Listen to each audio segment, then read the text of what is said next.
औज़ुबिल्लाहिमिनश्शैतानिर्रजीम बिस्मिल्लाहिर्रहमानिर्रहीम अस्सलामु अलैकुम वरहमतुल्लाहि वबरकातुहू।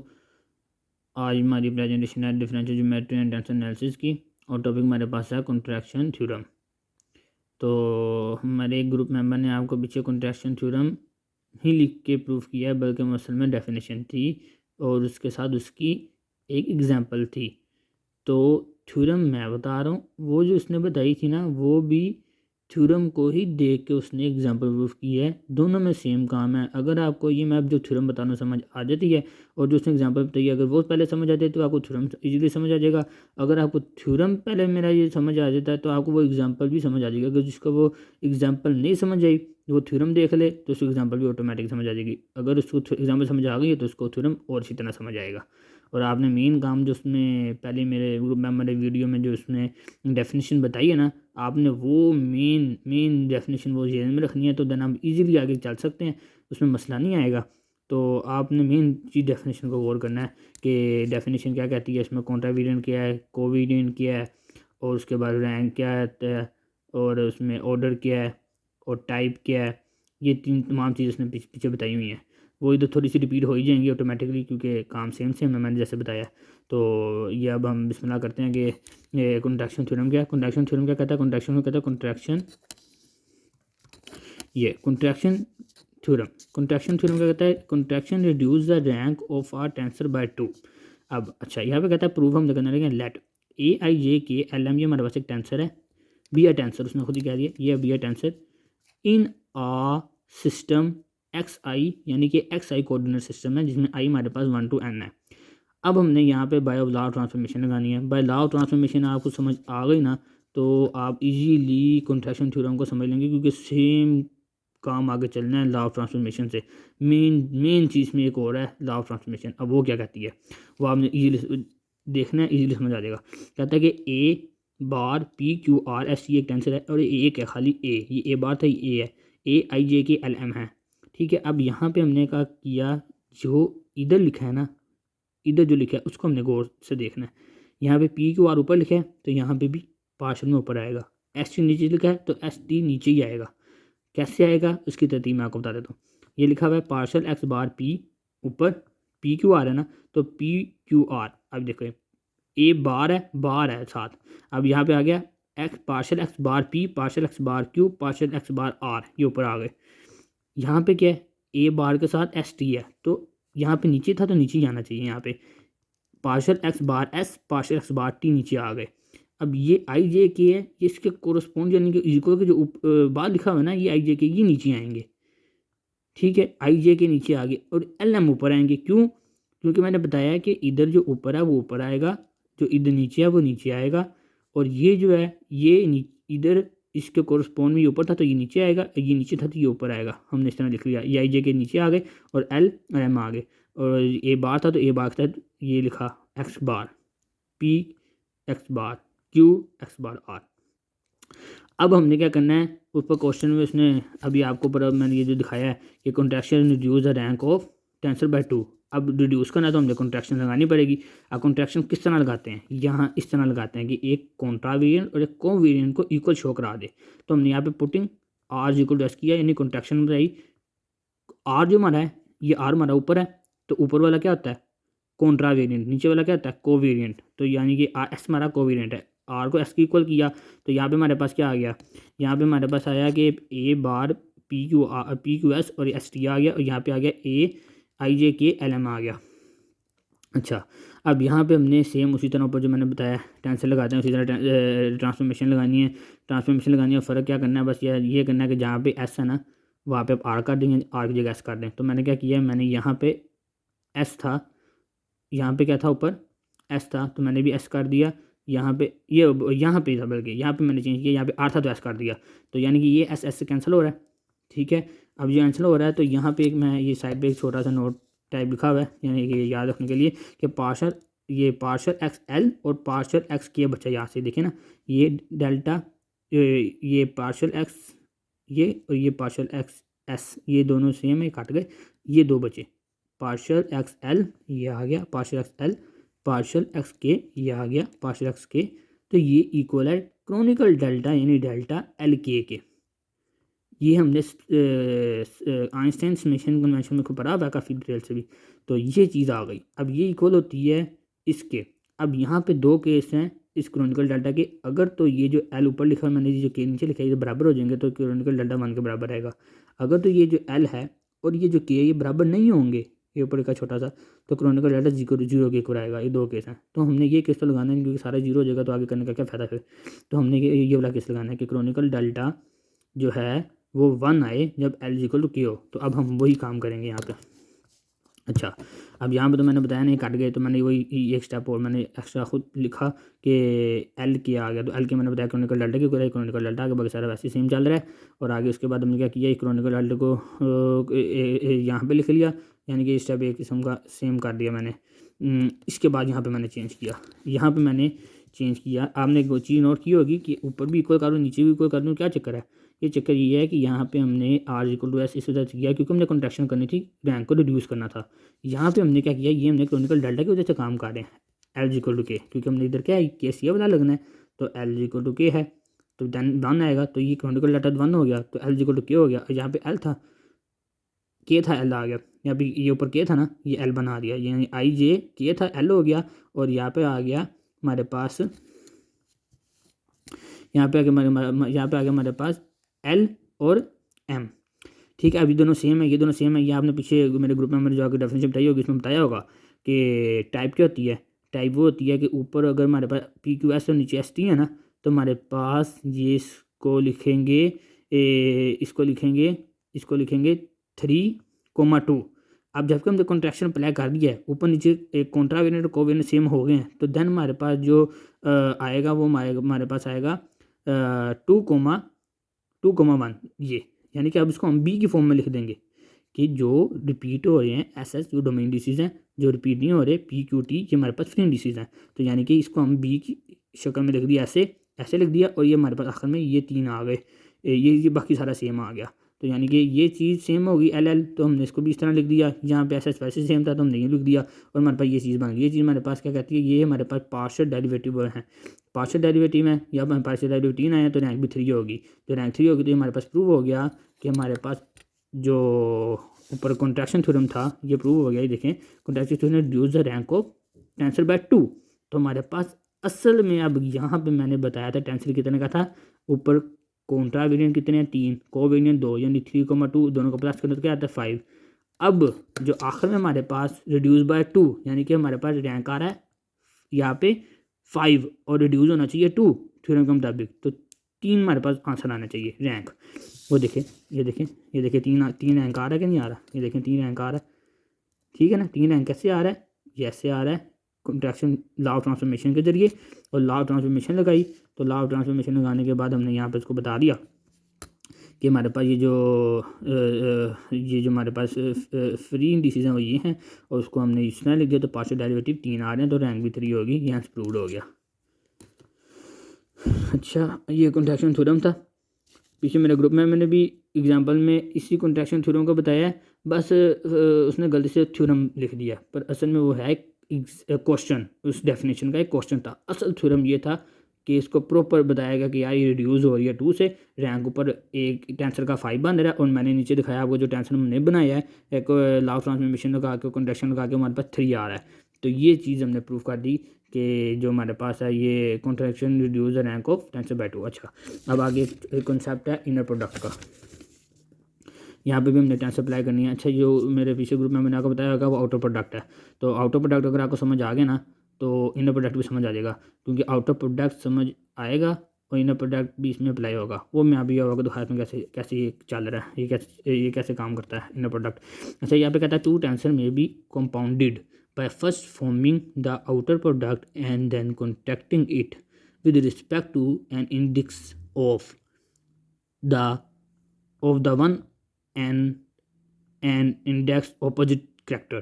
अच्छा, इसकी डेफिनेशन को समझने के लिए हमने ये ना 2 टेंसर लिए हैं, ए आई जे के, यहाँ पे B P Q R S T. ठीक है, अब यहाँ पे हमने क्या किया, यहाँ पे हमने ये किया कि ये जो हमारे पास टेंसर था ना आई जे के, ये वाला ये आई जे के, यहाँ पे हमारे पास बी था P Q R S T. अब यहाँ से हमने इनर प्रोडक्ट पहले तो आप ये देख लेना कि इसका क्या है, ऑर्डर क्या है। ये ऊपर 2 है, नीचे 1 है, तो 3 आ गया, 3 और 2 5 हो गए, प्लस की 8 आ गया, ये रैंक 8 है। तो ये आउटर प्रोडक्ट हमने पीछे कॉन्सेप्ट बताता है, ये आउटर प्रोडक्ट का केस था, मैंने बता दिया। अब हमने इनर प्रोडक्ट बताना है, तो इनर प्रोडक्ट में हम क्या करेंगे, कॉन्ट्रैक्शन अप्लाई करेंगे। कॉन्ट्रैक्शन अप्लाई किया तो हमने क्या करना था, अब कॉन्ट्रैक्शन जहाँ पे हमने उधर हमने कैसे अप्लाई किया था कॉन्ट्रैक्शन, उधर हमने इस तरह अप्लाई किया था कि कोवेरिएंट को कॉन्ट्रावेरिएंट के इक्वल करना है। यहाँ पे हमने क्या करना है, यहाँ पे हमने एक टेंसर का कॉन्ट्रावेरिएंट और बी टेंसर का कोवेरिएंट पकड़ना है। ये आई आ गया, ये एस आ गया, इन दोनों को इक्वल किया तो हमारे पास यहाँ पे क्या बन गया, आई जे के, और यहाँ पे बन गया पी क्यू आर आई, क्योंकि हमने एस को क्या किया, आई, ये देखें यहाँ पे ऊपर एस था, यहाँ पे हमने एस को आई कह दिया और यहाँ पे आई आ गया। तो यहाँ पे हमारे पास ये जब हम इसको, मैंने जो पीछा को बताया है कि जो रिपीट होते हैं उनको डिमी कहते हैं, उनको नहीं लिखेंगे, और जो डिस्टिंग होते हैं उनको हम लिखेंगे। तो हमारे पास यहाँ पे रैंक रिड्यूस हो गई 6, क्योंकि हमने कॉन्ट्रैक्शन अप्लाई कर दिया। So we conclude the inner product, हाँ ये कहता है so we conclude the inner product rank less than the outer product. ये जाहिर सी बात है, तो कंफर्म बात है कि यार कि जब कॉन्ट्रैक्शन लगाएंगे तो वो तो रिड्यूस होना ही होना है। तो इससे हमने ये जाहिर हो गया कि इनर प्रोडक्ट जो है रैंक की वो लेस होगी आउटर प्रोडक्ट से, क्योंकि आउटर प्रोडक्ट में सम होता है, रैंक जुड़ जाती है, और यहाँ पे रैंक रिड्यूस हो जाती है, तो लाजमी इनर प्रोडक्ट लेस देन आएगा आउटर प्रोडक्ट के। This result is called an inner product of tensor. ठीक हो गया। अब आगे इसकी एक क्वेश्चन करते हैं और आपको समझ आ जाएगा। जब आपको इनर प्रोडक्ट की डेफिनेशन समझ आ गई है तो अच्छा, इसका क्वेश्चन क्या कहता है, क्वेश्चन कहता है कि show that an inner product of the tensor A P R and B Q S T is a tensor of rank 3। कहता है ये रैंक 3 का टेंसर है। ठीक है, अब हमने क्या किया, हमने यहाँ पे हमने किया एक टेंसर, ये हमने जो इसने दिया गिवन था, हमने इसको ए बार पी आर कह दिया, और यहाँ पे हमने ए, उसके बाद यहाँ पे हम जो मर्जी अल्फ़ाबेट रख लें, हमने इसके कोरस्पॉन्ड एक और टेंसर हमने लिख दिया इक्वल करके ए, जो मर्जी रख दो, एम एन रख दो, ए बी सी रख दो, जो मर्जी यहाँ पे एम एन की जगह कर दो, पर जहाँ पे जितने हैं ना कॉन्ट्रावेरिएंट में इंडिसिस या सफिक्स उतने इधर होने चाहिए, एक एक है तो इधर भी एक एक आना चाहिए। तो हमारे पास ये क्या आ गया, ए एम एन है, तो हमारे पास यहाँ पे पार्शल एक्स बार पी और पार्शल एक्स बार एम है, और क्योंकि ये ऊपर है तो ऊपर आएगा पार्शल एक्स बार पी ऊपर आएगा, यहाँ पे बार आर नीचे है तो बार आर नीचे आएगा एक्स बार, ये एम इसके कोरस्पॉन्ड है तो ये एम आएगा, और ये एन है तो एन ऊपर आएगा। तो ये हमारे पास इक्वेशन बन गई। अब इस तरह हमारे पास बी क्या गिवन है, बी हमारे पास है ये ऊपर गिवन है बी क्यू एस टी है, तो हमारे पास बी क्या आ गया, B bar Q S T. अब यहाँ पे हमने जो मर्जी मैंने कहा था ले लो, जहाँ पे मैंने अब ए बी सी ले लिया, जब ए बी सी ले लिया तो हमने लिखना कैसे है, या खुद ही एक बार लिखेंगे ना, लॉ ऑफ ट्रांसफॉर्मेशन अप्लाई करेंगे तो आपको लिखना आ जाएगा लॉ ऑफ ट्रांसफॉर्मेशन कैसे लिखते हैं। तो यहाँ पे मैंने क्या किया, ये क्यू था ऊपर था तो क्यू ऊपर ले लिया, इसके कोरस्पॉन्ड ए था, ए नीचे आ गया, यानी कि एक्स बार के ऊपर और एक्स पार्शल एक्स ए नीचे। अब एस टी था, एस टी नीचे आ गया, और यहाँ पे बी सी ऊपर आ गया। ये हमारे पास इक्वेशन 2 बन गई। जब इक्वेशन 2 बन गई, अब दोनों को मल्टीप्लाई कर दो। अगला पेज आ गया हमारे पास, ये आ जा, ये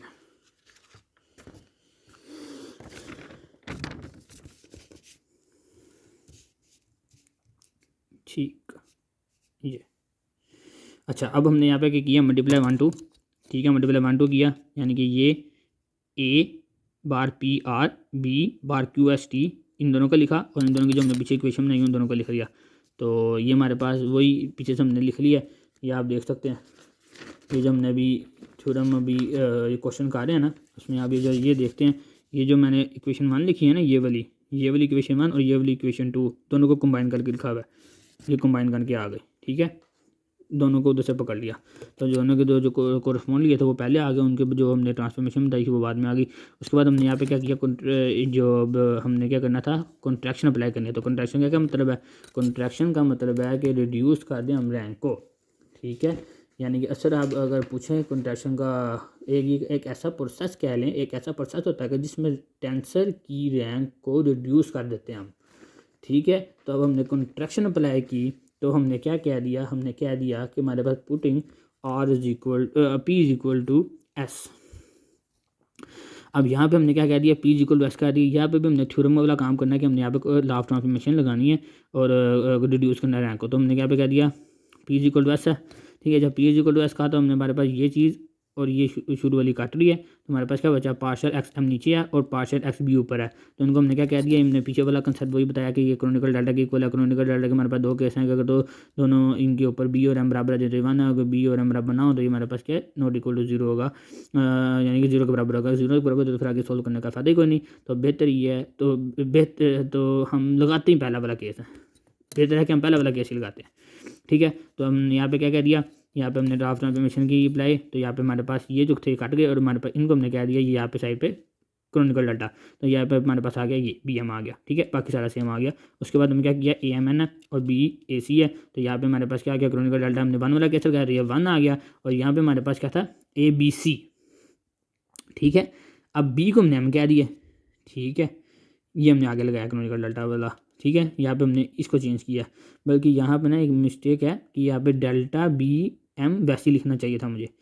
जब हमने आगे जो केस लगा रहे हैं तो आगे केस में वी वन होगा और आगे में ये चेंज होगा, तो यहाँ पे आएगा, देखें अब ऐसे आएगा, ऐसे आएगा कि ये आगे हमारे पास ये हमने ऊपर से वही सेम तारा, और यहाँ पे आ गया बी, ये जो एम था उसको हमने बी कह दिया और नीचे एन आ गया, ए बी, बी पहले से था, बी सी आ गया, यानी कि एम को हमने बी कह दिया तो बी आ गया। तो यानी कि इधर हमारे पास ये और ये सेम हो गए। डेफिनेशन में भी क्या थी कि ये कॉन्ट्रावेरिएंट और कोवेरिएंट सेम होने चाहिए, एक टेंसर का और दूसरे टेंसर का कोवेरिएंट, तो दोनों सेम हो गए। तो यहाँ पे हमारे पास रैंक आ गई 3 आ गई। और जबकि क्वेश्चन क्या कहता था, क्वेश्चन एक बार देख लें दोबारा, क्वेश्चन आपको ये कह रहा है कि आपने क्या करना है, ये देखें क्वेश्चन कह रहा है शो डैट ये जो दो ओवर हमारे पास टेंशन है is a tensor of rank 3, ये रैंक 3 के टेंशन है। तो प्रूव हो गया कि हमारे पास रैंक जो आखिर में आया है वो पार्शियल डेरिवेटिव 3 है, तो पार्शियल डेरिवेटिव 3 है, तो हमारे पास हंस प्रूव्ड हो गया कि जो हमारे पास रैंक है ये 3 है। ठीक हो गया, ये लास्ट क्वेश्चन है। लास्ट क्वेश्चन के बाद हमारे पास इसका इनर प्रोडक्ट का टॉपिक खत्म हो जाएगा और या को अच्छी तरह समझ आ जाएगी इसकी इनर प्रोडक्ट की भी, अगर आपको कॉन्ट्रैक्शन थ्योरम समझ आया तो। अच्छा, अब यहाँ पे क्या कहता है, यहाँ पे क्वेश्चन कहता है prove that the inner product of a, हाँ ये आ गया, कहता है prove that the inner product of a covariant vector and contravariant vector is a scalar covariant.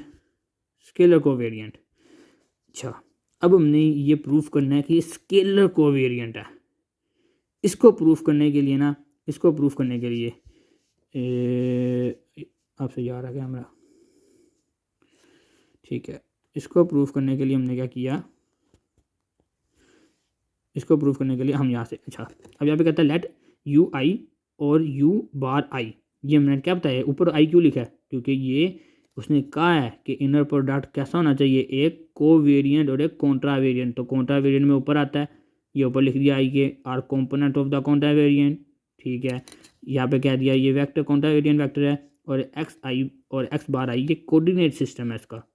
जब हमने बताया कि यार ये कॉन्ट्रावेरिएंट है उसको कोऑर्डिनेट सिस्टम भी बता दिया, उसको भी एक्स बार आई ऊपर लिखा और एक्स आई ऊपर लिखा, ऊपर कॉन्ट्रावेरिएंट होता है। अब आगे यहाँ पे हमने क्या किया, let V I and V bar I नीचे लिखा, जब दोनों को नीचे लिखा तो हमारे पास क्या है, ये कौन था, ये covariant are component of covariant. ठीक है, यहाँ पे वेक्टर वही लिखा in X I and X bar I, coordinate system होगा हमारे पास। ठीक है, ये हमने तुम्हारे पास जो गिवन था ना, हमारे पास जो गिवन था, हमने इसको एक रिटन फॉर्म में इसको बता दिया कि ये कॉन्ट्रावेरिएंट है, कोवेरिएंट है और ये एक्स आई कोऑर्डिनेट सिस्टम है। ठीक है, आगे आ जाए आगे।